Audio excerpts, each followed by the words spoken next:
And now I am so excited to kick off today's event. We all need to hear about this: finding work life harmony, creating boundaries when work is in your living space. Sponsored by Autodesk. We're excited to be joined by four leaders at Autodesk: Dominique Schlill, Melissa Gomez, I'm sorry, Jennifer Gombeski, and Claudia Dominguez Arengo. So, question one, please introduce yourself. We'd love to hear about your backgrounds, both personal and professional. Claudia, I'd love if we could get started with you. Sure. Hello, Lashin. Hello, everyone. Good afternoon from Barcelona. I'm actually very excited and honored to be here today. Thanks for the invite. My name is Claudia Dominguez. I'm a Mexican Latina and a sales professional. A bit more about my personal and professional background. So, I've been living abroad for around 15 years now, but even though I've been not living in Mexico for all those years, I still love tacos. I still Mexican food every day, so I still don't get used to it. And in terms of my professional background, I started my career in sales more than 11 years ago, and I am currently the senior manager for the digital sales organization in EMEA here at Autodesk. That is amazing. Jennifer, please introduce yourself and your role at Autodesk. Hi, everyone. I'm Jennifer Gombeski. I'm a sales executive at Autodesk. I'm based out of Denver, Colorado. I've been at Autodesk since April 2020, but I'm a career sales rep, so I've been doing this upwards of 20 years. And personally, Colorado's a great place for outdoor stuff, sports, music. Those are some of my passions. I also teach yoga just as a hobby, and I have done that for 14 years. Wow, amazing. Melissa, please introduce yourself and your role at Autodesk. Hello, everyone. I'm Melissa Guzmier. I am a territory sales hub manager at Autodesk. I'm based in Denver, Colorado. I've been with Autodesk for 4 years now, and I lead a team of territory sales representatives, and we cover Central and Western Canada and the Western United States, and working with customers in the architecture, engineering, and construction spaces. Outside of work, you can find me spending time with family, friends, staying active. Colorado is a great place to do that, either by hiking or walking my dog or hitting up Orange Theory at times. And I love to travel. And the next big trip that my husband and I have planned is to Tunisia to visit his family. So we're excited for that. Wow, wow, wow, wow. All right. And Dominique, last but certainly not least, please introduce yourself and your role at Autodesk. Yes, thank you. So, hi, hello from Munich. Good day, good afternoon, Munich, Germany. I'm Dominique, so thank you for having me here today. I joined Autodesk 4.5 years ago. I'm a senior manager to a team of customer success managers here in Central Europe. In my professional life before Autodesk, I've been in many different sales roles, starting as inside sales, working through other roles up to sales manager. And I also worked as a project manager and a program manager for large software implementation projects. On the personal side, I was, and I am, a single parent working full-time since my daughter was a toddler, and this challenged me pretty early to find my work-life balance, taught me some lessons that I'm happy to share today. Absolutely. We're looking forward to hearing all of your insights. Thank you all so much. And I'm really excited about our discussion today. I think it's something that everyone needs to tune in and listen to. And for those who are just tuning in, I would like to remind everyone that we will be answering questions that come directly from all of you. So please submit your questions on the chat on the right side of your screen, and we will do our best to respond to as many as we can. So we'd like to launch off today's conversation with two polls. On the right-hand side of your screen, you will see that a poll has been launched. Please submit your answers. And I'll go on ahead and read each one. Poll number one: how have your work hours changed since before the COVID-19 pandemic? A, I work more hours a day. B, I work different hours during the weekend. C, I work less hours a day. Or D, I work the same amount of hours. And then for number 2, as you guys are reading that and picking your answers, how would you rate your time management skills on a scale of 1 to 5, with 5 being the best? I think we'll give people a second to plug in their answers there, and then I'll see if I can get some responses from you guys, just to kind of get an idea of the general consensus there. While that's going on, I think we're going to jump right on into the questions, and I'll jump back to that poll once I get some answers there. So, setting boundaries and time management has always been a challenge. But with so many working remotely and in hybrid schedules, the challenge can sometimes be even greater. The structure many of us were familiar with in an office environment is no longer the case for many. So what strategies do you use to prioritize time management? Any advice for those of us who are struggling to set their own boundaries, in their workplaces or in their homes? Melissa, I'd love if you could kick us off. Absolutely. So I feel it's really important, to start off with almost doing an audit of all of the different tasks and responsibilities that I'm responsible for on a daily basis. Priorities are always shifting and can change. So by just taking a status of all of that, I can stay on track with meeting goals and objectives. So once I've assessed, what I need to do, what I need to accomplish, something that I'm a big fan of is the Eisenhower matrix. It helps me split up my tasks into 4 quadrants to decide, what's urgent and so important that I need to tackle right now, what needs to be done right now, what's urgent but still important that can be done in a later time, and in which I'd probably want to schedule some kind of a calendar reminder or block off time on my calendar later on to take care of that. And then what's not important, but it's urgent, and maybe I can delegate someone to do that, or I can ask somebody to help me. And lastly, what's not urgent and what's not important that I can just get off my plate altogether.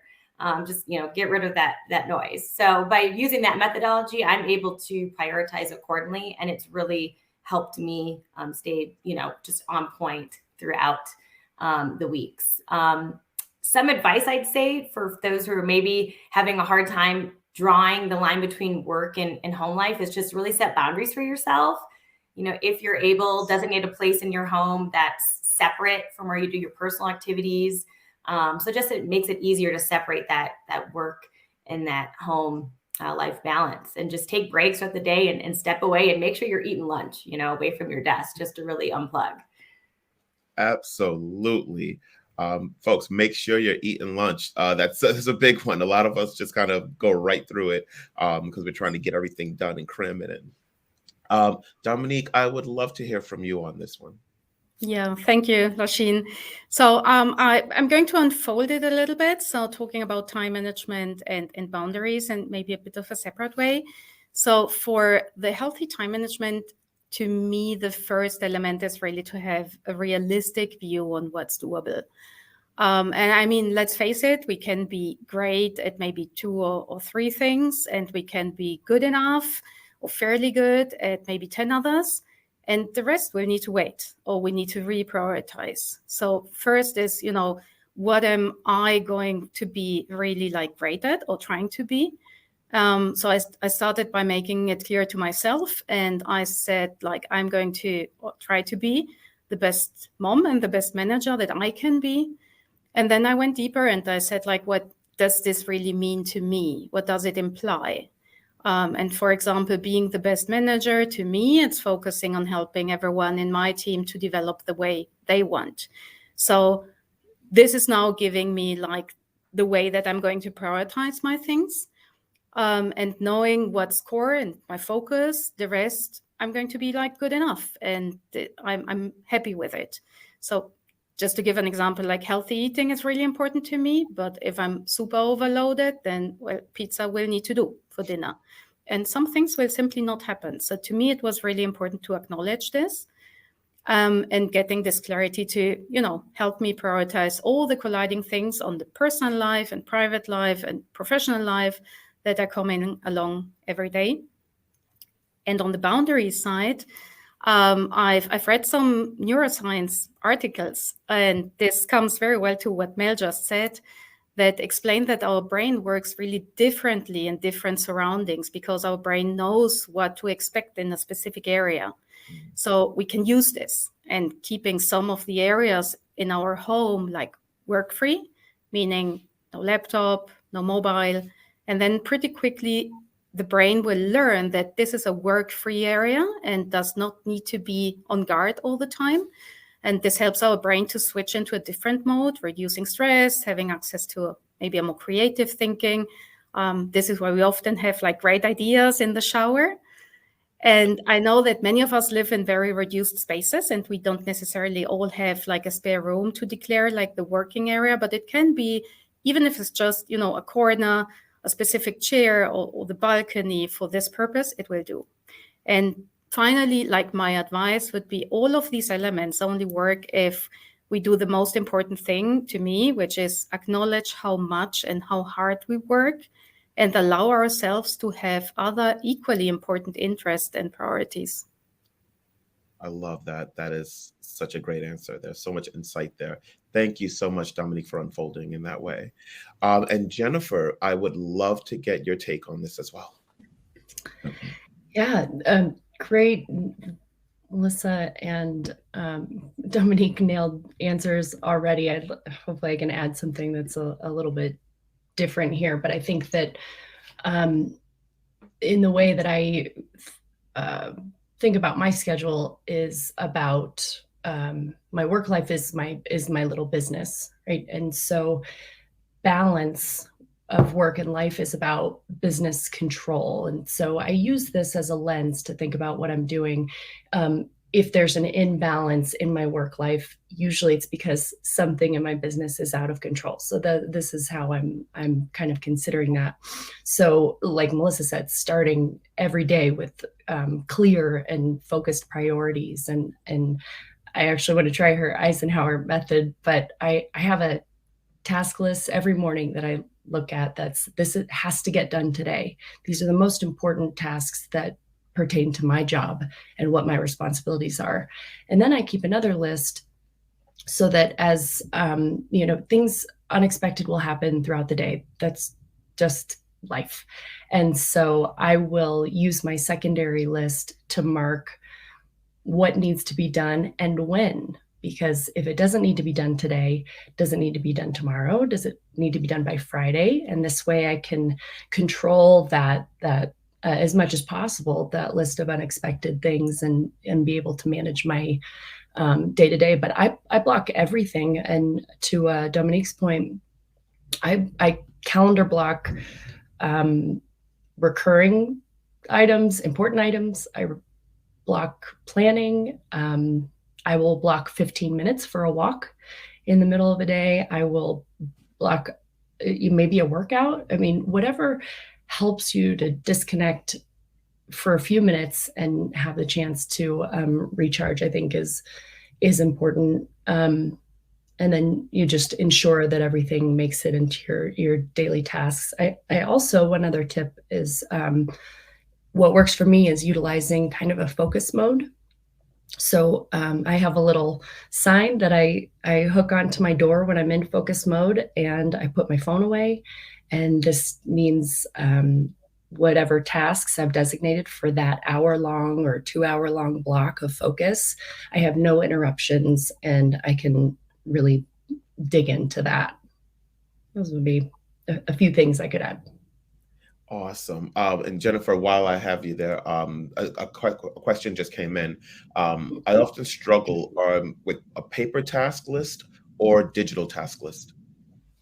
I think that's a good question. It's really what helps the user. I honestly find that sometimes, depending on what I'm doing, I have both. So I like to keep a digital list that's just maybe in a Word document, or in my case, a OneNote document. But when I'm in focus mode, as an example, I turn all those things off, and the crazy monkey brain will keep going. So I do keep a pad nearby so that if something pops up that's unexpected, I can make note of it and I can move on until I'm out of that place. Very good. Thank you so much. And then Claudia, I'd love to hear your insights on this one. Well, on my side, I can definitely relate to my colleague's answer, especially to the list. I actually keep both lists. I always make sure that I also have it right now in here, my notepad. I mean, it's always useful. And what I could definitely just, my 2 cents to add on this, it's all about prioritizing, right? And I definitely learned during the pandemic that business is as important as you, and healthy you means healthy business. And I remember before having 2 different calendars where I was using for business meetings and all of these important calls. And I was often prioritizing this over my personal calendar where I had my workouts, my lunchtime, my dinner with my partner, or going supermarket. And it was just not sustainable when we were in this environment of the pandemic, because then otherwise I will be just eating lunch in front of the computer in 20 minutes, which was probably all right at the office, but it was not all right at home. So for me, that's definitely my strategy. Prioritize business just in the same way that I prioritize myself. My advice will be to use one calendar. So you have in your calendar everything that is important, and you are very important. There's probably same or even more than business. So yeah, keep all together. Absolutely. Personally, I do that method as well, Claudia. I put my personal and my work, calendar are pretty much sync together so that I just know everything that I have to do, and that way you can balance it all out. So great advice there. Cool stuff. Oh my God, we're all getting so much insight from this. I love this conversation. So speaking of setting boundaries and prioritizing your mental health, what tips do you have for managing everyday stress? What is your favorite way to de-stress outside of work? Claudia, I want to keep it going with you. So for sure, I will have 2 tips, which will be, first of all, acknowledge stress, which is, I mean, of course, we are human. Yes, we're women. Yes, we're superheroes, but we also get stressed, and that's all right. Literally, a stress is a body's response to anything that requires attention or action. So you don't need to wait to have only the physical symptoms to actually acknowledge that, oh, I'm stressed. No, there are actually many other symptoms that you can see, like, well, I'm actually just getting overwhelmed. I cannot think straight. I cannot concentrate. I'm stressed. So it's okay that you acknowledge that you're stressed. You're human. That's all right. And that's actually fine. The second thing will be to take action. So if you know that you're feeling this way, don't wait till you crack. Just go ahead. Like Melissa was mentioning, make sure that you go out for a walk, that you prioritize your exercise, that you prioritize the time with your partner, with your kids, with your family. That one thing that really makes you feel good about yourself. On my case, it's definitely exercising. I love jogging. So for me, that is one thing that I need to do, because it's that one time that I talk to myself and I remind that I can run faster, that I can train harder. And then if I run those 10 kilometers, I can get through the day. So yeah, that's definitely my way to de-stress. Amazing. And as you guys can see from the back, I believe in that same method as well.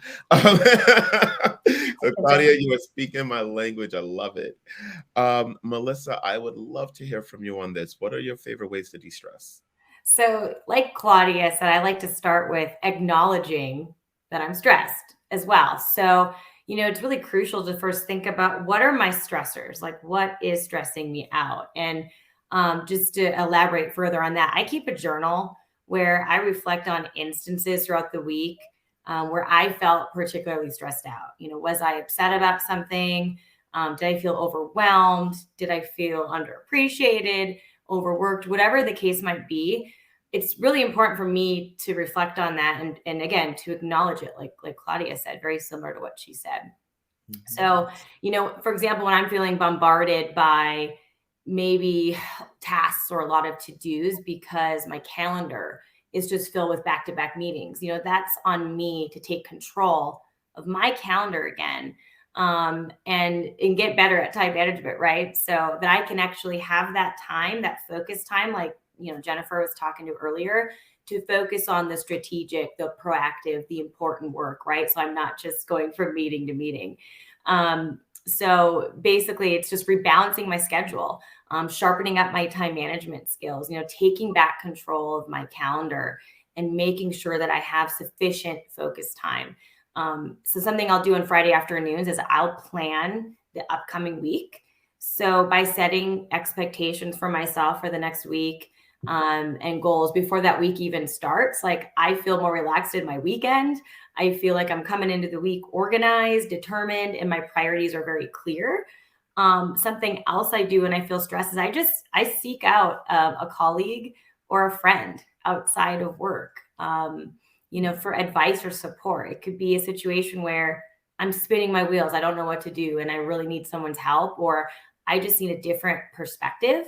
That conversation with a teammate or a friend can really give you so many different perspectives. They can also offer advice. They can help you cope.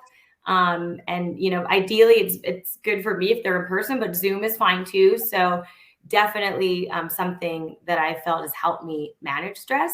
And outside of work, things that a lot of the panelists already, mentioned. So reading, making sure I'm taking my dog out for a walk, heading to the gym for that workout session. And also I like to cook. So just, getting in that hobby time so that there's a nice balance between work and home. And it's not just all work, there is some play. There you go. I love it. I love it so much. Thank you, Melissa. So, discussing work-life boundaries with your colleagues, your boss, and even family can be a difficult conversation. But having their support can make all the difference in your day-to-day. So what advice do you have for those who are struggling to speak with their colleagues and family about maintaining a healthy work-life balance? Jennifer, I'd love if you could kick us off. Yeah, this can be tough, especially if there's a conflict that's kind of causing this difficult situation. I think number one, it's important to remember that these people care about you, your family, your coworkers. Everybody can empathize, and they also may have seemingly conflicting priorities that are causing this tension, and everybody does it differently. So I think just being empathetic, imagining what might be causing their stresses, but taking the time to clarify it, ask them. I find it's a lot easier to start a conversation, especially a difficult one, with something like, I'm really struggling with this, and I want to ask for your help or your ideas, and let them share, and then share what you're thinking. And if you have something very specific in mind, then you might pivot and say, well, is it reasonable for me to ask you for this? And we kind of went through this from a personal perspective, rebalancing how my partner and I manage our daughter and her schedule and all these things. And what it really came down to was having the conversation, understanding what each person needed, how far in advance. Like Melissa said, she goes into the week knowing what the week is more or less going to look like. And so communicating that also to a partner or to someone else so they can understand everything that you're up against was really helpful. And then to know what they need, how they need me to communicate, and on from there. Completely understood. I love it. Thank you so much. Dominique, we haven't heard from you in a while. I'd love to hear your insights on this one. Yeah, sure.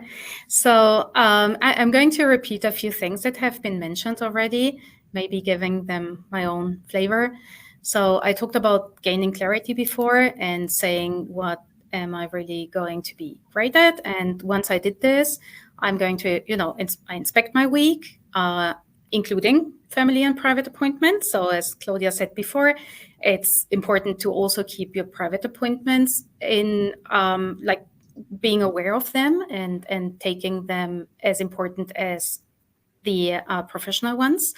Then I'm going to prioritize, and I see the clashes, and I can only say, don't overcommit, don't think that somehow it's going to work out.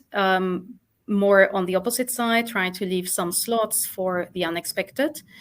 And then I can be pretty clear upfront on what I'm going to be able to achieve or accomplish in this week and what I have to decline. And I also give like a lot of context, as Jennifer said, like saying why I have to decline something. Of course, I mean, if it's a massive meeting of 20 people, I'm not going to give like a big explanation. But if someone is seeking like one-on-one time and I really don't have the time, I'm going to give some context. And I try to, offer something different to compensate, if you like. So another time slot. My observation, generally speaking, is that we usually tend to let down family and friends easier than work-related requests. So I try to apply some practical tips also when it comes to protecting my private and family time, like turning off the laptop and the mobile and not just putting them to sleep more or on the side when I'm talking to, my daughter, my significant other. Like I try to be really focused on what's happening. Same if I'm having one-on-ones, I try to really put my mobile on flight mode. So to be really, really focused and give people full attention and not be divided into concurring topics. And I think that this is something that everyone really appreciates, like quality time over quantity. Another thing, this also has been mentioned before, like putting private appointments in my calendar and treat them equally important as business meetings. So of course, I mean, we can cancel some gym appointment now and then because we have a customer meeting, but it shouldn't be like all the time. And this prioritization will, of course, not always work out. Again, as I said before, my observation is that we tend to let down family and friends easier. And if we can't, or if I can't stick to what I committed to, then I've really tried to be vulnerable and talk about my feelings and say, like, yeah, I'm really sorry, and I'm not happy with the situation as it is. This is what happened. I propose whatever instead, but this needs to be genuine and reliable and not happening like all the time. And it also worked the other way around. So I not only postponed some private appointments to, give priority to work-related things, but I also, one of the things I committed to last year was I was fully committed to support my daughter during her exam period. And I had to decline an offsite that came in because I said, like, no, I need to stay here in Munich to support her. And of course, there was this fear of missing out and what's going to happen if I decline this offsite. But I must say that we are really, I'm really happy to work here at Autodesk. It's a company that is really supportive when it comes to work-life harmony, which is why we are here today. Exactly. I'm just so thrilled to hear that, you chose, family over work in that instance. That is just inspiring to everyone listening who has to make those tough choices. So Dominique, thank you so much for sharing such a real story and just giving people like tangible advice that they can go with. Switching gears just a teeny tiny bit, guys. I want to talk a little bit about teams, right? So, team structure these days are seldom made up of all in office, hybrid, or remote team members. So even like time zones and global office locations can vary greatly for a team. I mean, we're experiencing it right now, like right in this conversation. So what are some ways that your team balances each other's work setups while also being connected globally? And Claudia, I'd love for you to kick us off. For me, it's all about trust and transparency. And I really like what Dominique said, right? So if you have something important, I mean, it's not only at family and friends, but then also like an important call that then you cannot really skip for attending that other call, share. And most likely your manager is going to understand. If you think about it, all this mindset is not only managers, it is also individual contributors. It is also first, second, C-level management. We are all humans and we all understand. So as long as you keep sharing and you have this trust and transparency with your teams, honestly, that's all right. And most of the time, I can definitely tell me about my team. I bear in mind all that when I'm planning for a strategy, but then in execution. To give you an examples, my team are located in different locations. We cover a major area in all over Europe. So we know and we are all very aware that it's going to be very difficult to find one day at the same time where everyone can come together. So what we try to do is to plan in advance for those specific goals. Of course, when it's not possible, it's not possible. But if, for example, we have an important QBR, when we have like this specific strategic meeting, we try to send 2 to 3 weeks in advance, if possible. If we have someone that needs to go to whether Dublin or come here to Barcelona, so we try to manage. So whenever it's not possible, first of all, we understand. And second, this is the time when we leverage technology, right? This is the beauty of Zoom.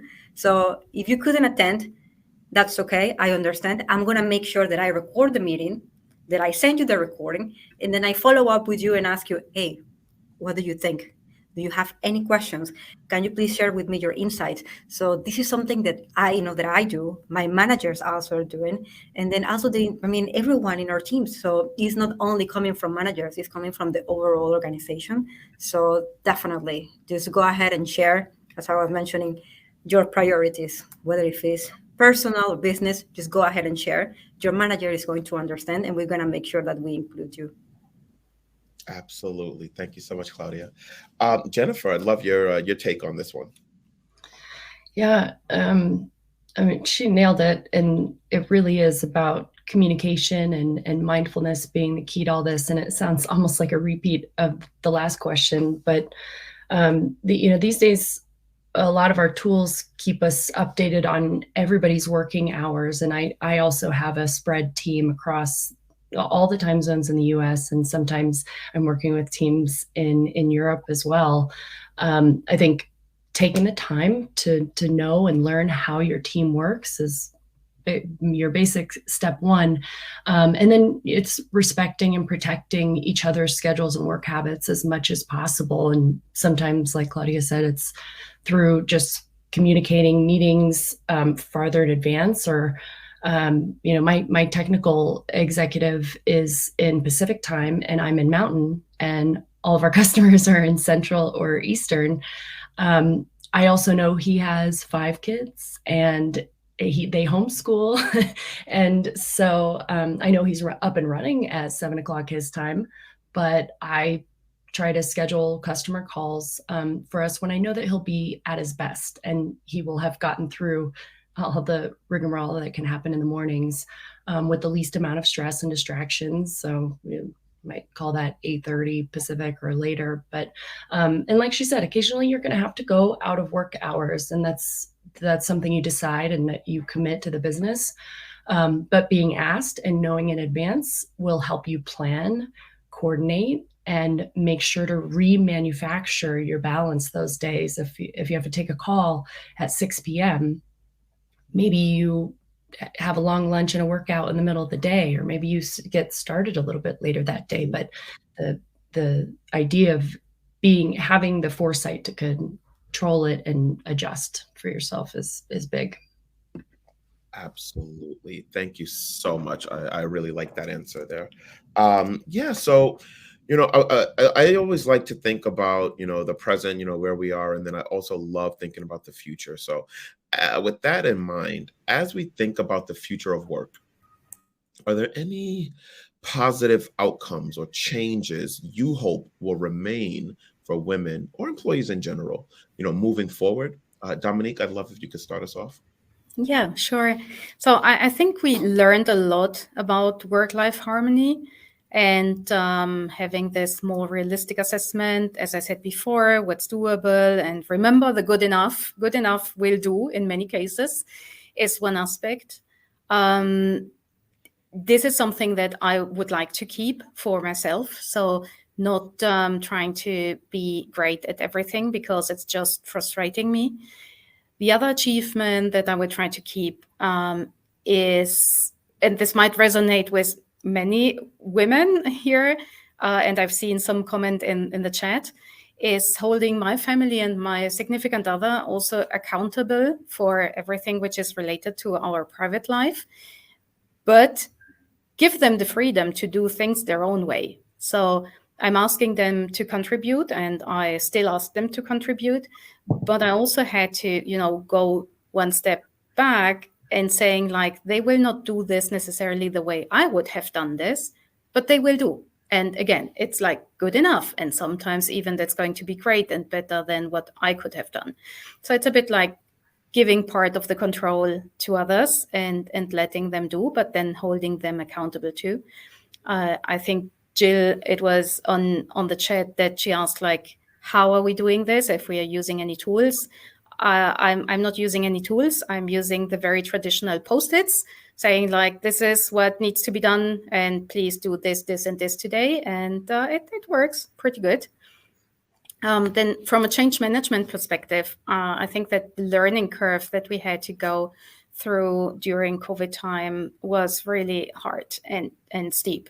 And now we are emerging from this time with a new work environment that we are still trying to find our way. It's not going to be as it was before. Some of the things are going back to how it was before, but it's a new work environment. And all aspects of our life, like private life, professional life, are more blended than ever. I fear that one of the most important things that I would like us all to keep is, in these years, we have been more connected with our human side. We have seen family members and pets disrupting virtual meetings. We have seen people in more casual surroundings. And I hope that we can keep this kind perception of each other, where we are not only like the perfect workers, but the imperfect humans. Oh, I love that. Oh, that just gave me the warm fuzzies. I love that ending. Okay, wow. And then, Melissa, I would love your take on this. Any positive outcomes or changes you hope will remain for women or employees in general moving forward? Well, Dominique certainly had a lot of great tidbits there. Just some things to add is, I think, just overall flexibility. Having the ability to take care of personal items that are right up the street from my house and with little disruption to my day, like bringing my stepson to school or picking him up or making that dentist appointment during lunch, so I don't have to, do it at 5 or 6 p.m. at night, right? So I think just having that flexibility to be able to, like Dominique was speaking to, work that personal stuff into your work life as well, where it's more blended, but have that flexibility. And just, work-life balance, is being able to travel to Minnesota to see my folks and my sister, but work from there for a couple days, right? Just having that work-life balance and being able to have more time with family and things of that nature are really things that I hope remain just overall moving forward. And I think also I'm just really excited to see with the future of work, what kind of different jobs come about, new technologies are rolled out. I mean, as the way that we work continues to evolve and change, and we have this work from home, this hybrid model, what kind of game-changing technologies are going to come out to make us more efficient or effective, or help us with that work-life balance, or help us with maybe internal communication, right? Because now we're communicating digitally. So I'm really excited, for new technologies and just new jobs moving forward. Absolutely. I love it. I absolutely love it. All right. So we are getting a few questions in from the audience. So we kind of touched on this one. Dominique actually did when she mentioned the Post-its. But and this is for anyone to answer, but do you have any list delegation tools that you recommend for your personal life? For example, like if you need your family to do a task to help with your workload, like, are there any, tools you guys use?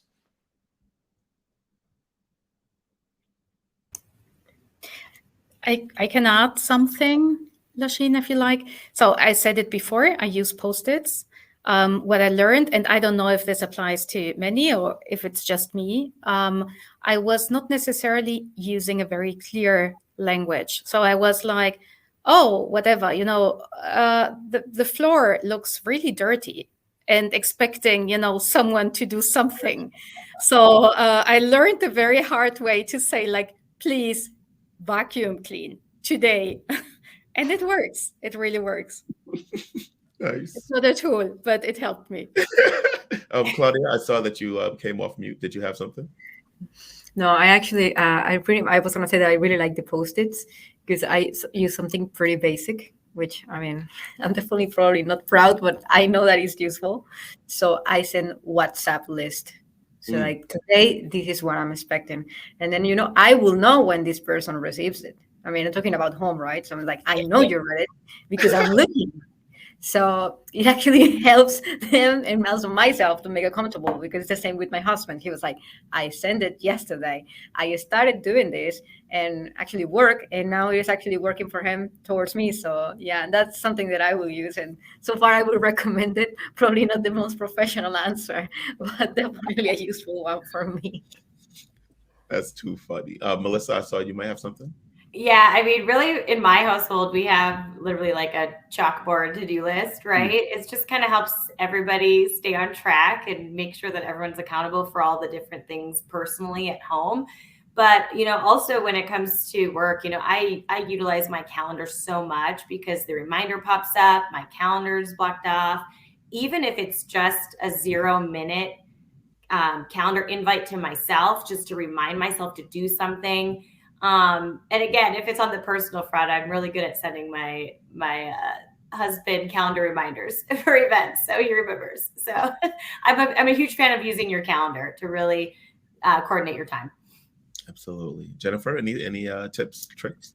No, that's what we do too. And it's unlike the merging of work and personal calendars, but my husband uses Gmail and G calendars. So I do have to keep them separate, but some things are blocked for a minute of the day. Who's picking up, our daughter from school that day? And it just, everything is there. Our calendar is king. Very nice, very nice. I think for me, myself, I'm a calendar guy as well. It just works out just so much better for me. I love the pop-up reminders. So if there's anything that I might have missed, I got 10 minutes to figure it out. So that's definitely a good one there. Let me see. I want to chime through. And for the audience watching, please, guys, just feel free. Anything on your mind, feel free to shoot these questions over. Our panelists, obviously, as you can see, are very anxious and ready to get on in it and get into the thick of it. So please, no question is a bad question. Just go on ahead and ask. I have a one for you guys. We're going to do a Family Feud style. So whoever unmutes first goes first. So Jennifer, you have to mute because you're cheating right now. Okay. Let's see. Okay, I like this one. What has been one of your biggest joys and or challenges as a leader?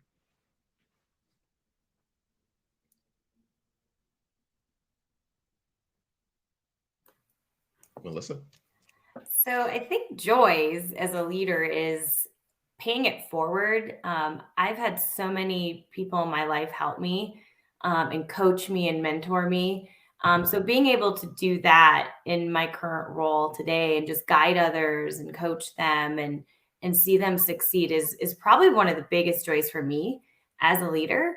I think in terms of challenges, maybe, just going back to the whole topic of this webinar, right? It is time management, right? It is at sometimes feeling like you're spread thin, or that you want to maybe take on everything, right? That you have that, I can do this, I can do that. And, oh yeah, let me help you with that. Let me help that. But I think going back to just sharpening that time management and those strategies for that, where it comes to, like, again, being able to delegate out and being able to determine what's urgent and needs to happen now or what can wait, I think can be a challenge. But as long as you've got strategies in place and you can sit down and just kind of organize and reflect, you can definitely overcome it. Absolutely. Anyone else have any insight? I could share a bit in terms of challenge for me was just become a leader myself. I think, I mean, I often, probably just the concept of manager and leader in my head before I actually became a manager, they were kind of, it was the same, right? It's my manager, there is my leader. Well, it's not the same. Nope. It's not the same. And you actually need to go through a whole process of, it's like, oh, well, actually being a manager is not as easy as I thought. So it was a challenge. And I must say, like, yeah, the first year I actually struggled, because then I realized that it's not only about me, right? It is about my team. And this is actually, bless you. And this actually relates to obviously my biggest joy, which was when I actually understood my role and I understood what I was supposed to do.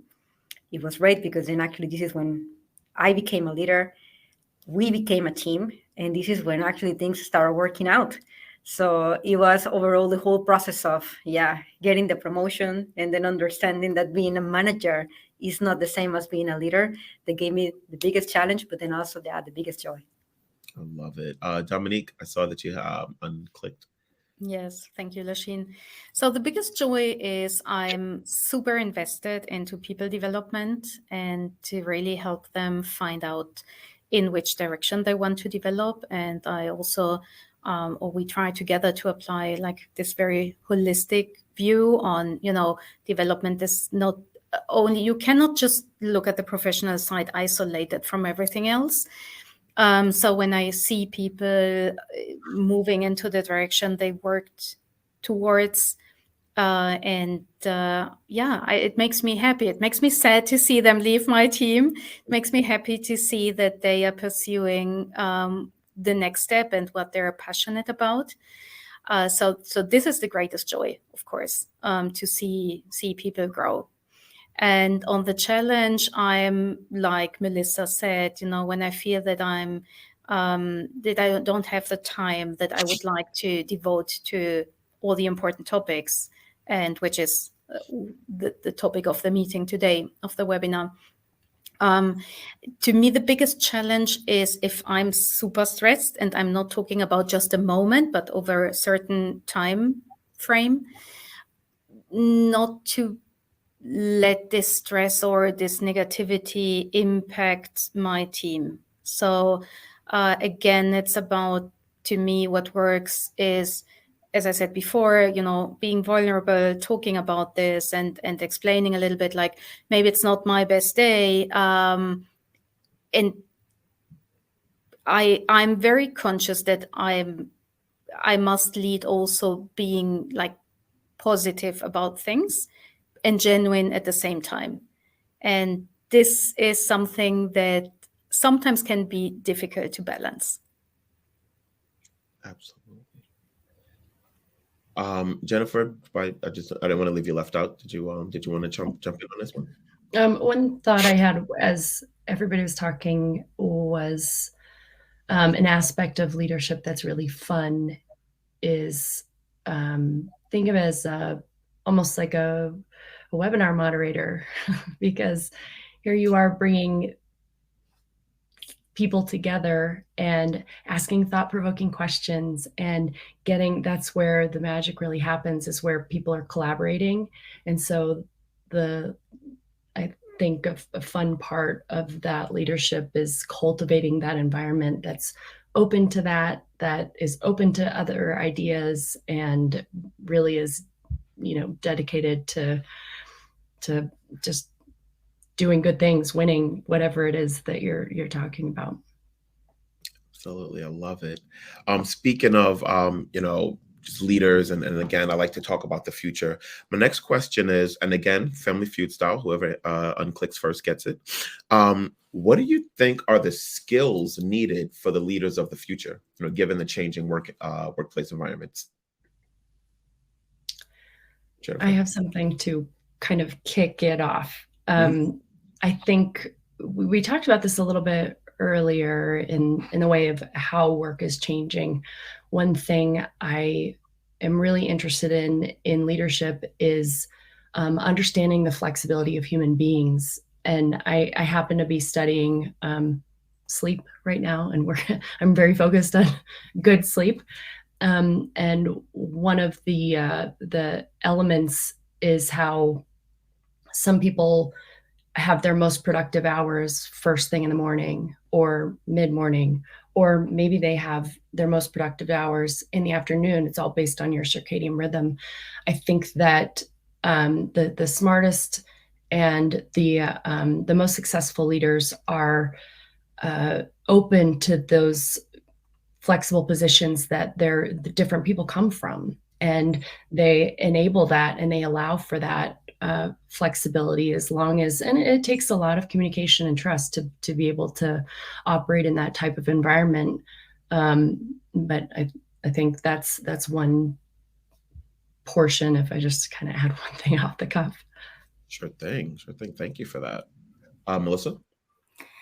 I love what Jennifer just said. I mean, just understanding that you need to be flexible, and everybody has different situations and different work styles, and they're more productive. I love that so much. I think really just to add is now leaders of the future, just being available in more of a digital world, and trying to have a really good balance, right? To make yourself available for, phone calls or for Zoom meetings, or so that you can offer support, to your teammates, to not only work, but to just everybody in your life. So I think just to add would be, trying to navigate more of this digital world and making yourself readily available if it can't be in person. I think it's going to be something really huge as we progress. Very good. Anyone else want to chime in?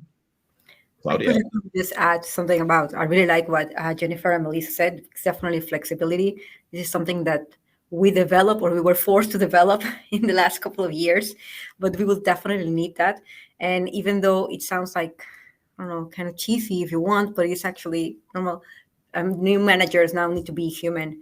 And I think that before we used to have, or at least I know I used to have, like Dominic said, like this idea of the perfect professionals. Only these kind of people, they will actually be the managers. Well, actually, no. I mean, there are many different profiles. There are many different kind of managers, and managers are just like you. So managers also have a lot of struggles. You will also find them like jogging, all sweaty, not looking perfect, and that's all right. We are humans. We are just like you. And yeah, I think that definitely the new managers are now coming to my perspective, they're coming more to a human space, which I actually love it. And I think that will definitely be needed in the future, more of this, because that also just enables you to trust them more. And then, yeah, just to overall work and perform even better. Absolutely. Dominique? Yes, thank you. So I also loved what everyone said, and like Jennifer, some people try to or prefer to work early and are more productive, and some people prefer to work late.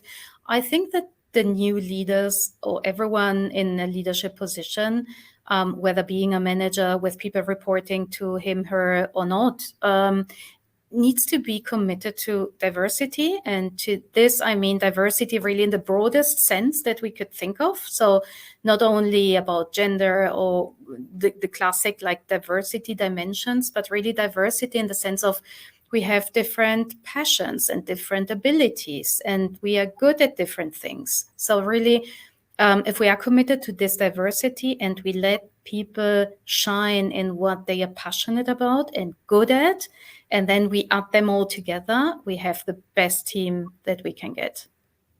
Love it. So as we're about to wrap up soon, at Fairygodboss, we do have a tradition. We've observed that, in some cases, women don't feel comfortable enough bragging or taking ownership of all the amazing things they achieve. So would you guys be willing to share an accomplishment, whether personal or professional, that you're most proud of?